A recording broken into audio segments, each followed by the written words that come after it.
June 1ಕ್ಕೆ ಮುಂಗಾರು ಮಾರುತಗಳು ಕೇರಳ ಪ್ರವೇಶಿಸಲಿದ್ದು, ಜೂನ್ ಮೊದಲ ವಾರದಲ್ಲೇ ಕರ್ನಾಟಕಕ್ಕೆ ಮಳೆ ಎಂಟ್ರಿಯಾಗಲಿದೆ. ಕೊಡಗು ಜಿಲ್ಲೆಯಲ್ಲಿ ಈ ಬಾರಿ ವಾಡಿಕೆ ಮಳೆಯಾಗುವ ನಿರೀಕ್ಷೆ ಇದೆ.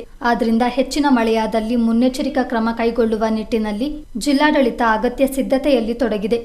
ಈಗಾಗಲೇ ಜಿಲ್ಲಾ ವಿಪತ್ತು ನಿರ್ವಹಣಾ ಪ್ರಾಧಿಕಾರ ಸಭೆ ನಡೆಸಿರುವ ಜಿಲ್ಲಾಧಿಕಾರಿ ವೆಂಕಟರಾಜ್, ಈ ಬಾರಿಯ ಮಳೆಗಾಲವನ್ನು ಸಮರ್ಥವಾಗಿ ಎದುರಿಸುವ ನಿಟ್ಟಿನಲ್ಲಿ ವಿವಿಧ ಇಲಾಖೆಗಳು ಕಾರ್ಯಪ್ರವೃತ್ತರಾಗುವಂತೆ ಸೂಚಿಸಿದ್ದಾರೆ. ಹವಾಮಾನ ಇಲಾಖೆಯಿಂದ ಕಾಲಕಾಲಕ್ಕೆ ಮಳೆ ಮುನ್ಸೂಚನೆ ಬಗ್ಗೆ ಮಾಹಿತಿ ಬಿಡುಗಡೆ ಮಾಡಲಾಗುತ್ತದೆ. ಸ್ಥಳೀಯ ಮಟ್ಟದಲ್ಲಿ ಮುನ್ನೆಚ್ಚರಿಕೆ ವಹಿಸುವಂತೆ ಹೇಳಿದ್ದಾರೆ. ಈಗಾಗಲೇ ನೋಡಲ್ ಅಧಿಕಾರಿಗಳನ್ನು ನಿಯೋಜಿಸಲಾಗಿದ್ದು, ತಹಶೀಲ್ದಾರರು, ತಾಲೂಕ್ ಪಂಚಾಯಿತಿ ಇಒಗಳು ಇತರರು ಜಂಟಿಯಾಗಿ ಜವಾಬ್ದಾರಿಯಿಂದ ಕಾರ್ಯನಿರ್ವಹಿಸಬೇಕಾಗುತ್ತದೆ. ಶಾಲಾ ಕಾಲೇಜು, ಅಂಗನವಾಡಿ ಕಟ್ಟಡಗಳ ಸುಸ್ಥಿತಿ ಬಗ್ಗೆ ಗಮನ ಹರಿಸಬೇಕಿದೆ. ಅಗತ್ಯವಿದ್ದಲ್ಲಿ ಕಾಳಜಿ ಕೇಂದ್ರವನ್ನು ತೆರೆಯಲಾಗುತ್ತದೆ.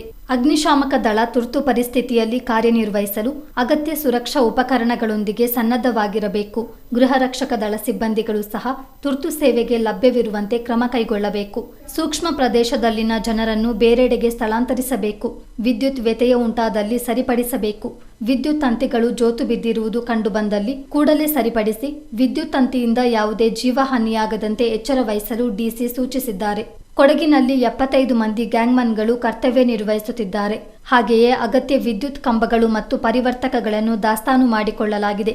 ಕೃಷಿ ಚಟುವಟಿಕೆಗೆ ಬೇಕಿರುವ ಬಿತ್ತನೆ ಬೀಜ ಹಾಗೂ ರಸಗೊಬ್ಬರವನ್ನು ಈಗಾಗಲೇ ದಾಸ್ತಾನು ಮಾಡಿಕೊಳ್ಳಲಾಗಿದೆ. ಕಂದಾಯ, ಸೆಸ್ಕ್, ಅರಣ್ಯ, ಲೋಕೋಪಯೋಗಿ, ಗ್ರಾಮೀಣ ಕುಡಿಯುವ ನೀರು ಮತ್ತು ಸರಬರಾಜು ಇಲಾಖೆಗಳ ನಡುವೆ ಸಮನ್ವಯ ಮುಖ್ಯವಾಗಿದ್ದು, ಎಲ್ಲರೂ ಒಟ್ಟಾಗಿ ಕಾರ್ಯನಿರ್ವಹಿಸುವ ಮೂಲಕ ಈ ಬಾರಿಯ ಮುಂಗಾರು ಮಳೆಯನ್ನು ಎದುರಿಸಬೇಕಿದೆ.